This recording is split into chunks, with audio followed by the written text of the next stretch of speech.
7 foot, medium heavy, fast action. This one's a 7'5" heavy fast, 7 foot medium heavy, 3/8 to 3/4 ounce lure, 10 to 20 pound line, 7'2", medium heavy, moderate fast. So all this information is just too much for me during the year. So I'm going to show you a better way to set up your rods and reels so you know exactly what they are and what they're used for 2018.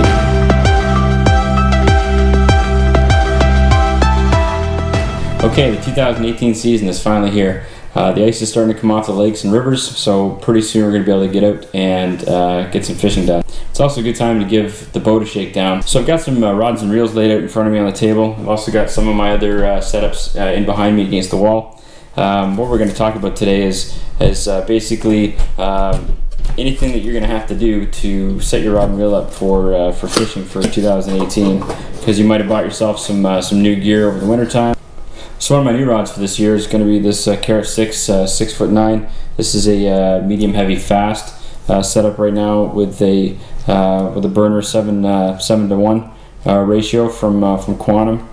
I picked that up at I think Canadian Tire on sale at the end of last year. So it's been sitting in a box for the better part of 6 or 7 months. So I can't wait to give that a try this year.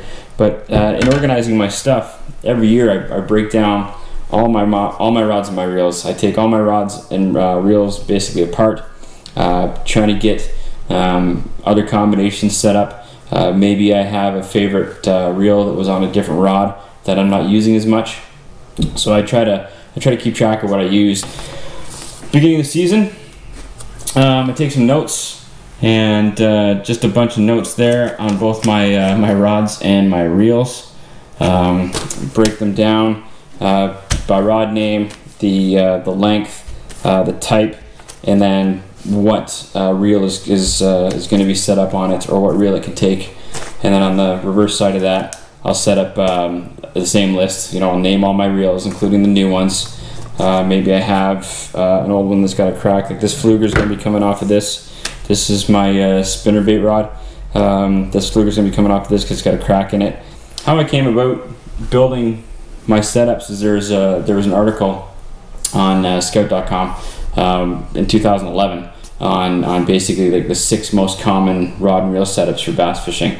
So I used that to kind of construct my own chart, mixing it with technique, line types, and came up with a way to label it for myself. I'm not a very good, I don't have a very good memory when it comes to knowing what a 6'7" medium heavy fast would be used for, or what other techniques it could be used for. I might tie something onto it that I might want to change when I'm out there on the water. So what I actually do to my rods and reels is I'll label them.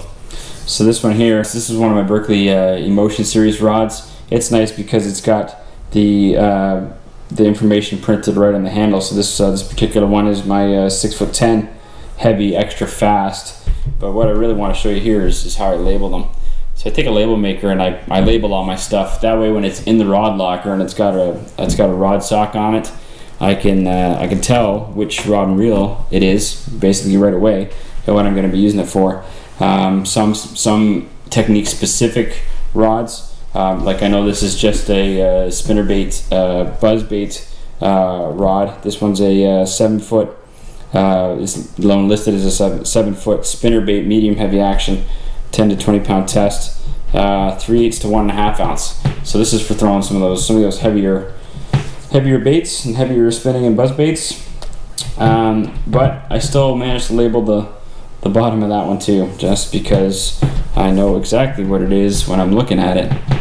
So same thing goes for all these rods and reels behind me. They're all labeled as well. And I'll chart them all out. I will take all the line off during the off season. I don't typically change my line during the season. I used to back just on monofilament, but last year I switched over and started backing with braid because it takes a little more space up on your spool.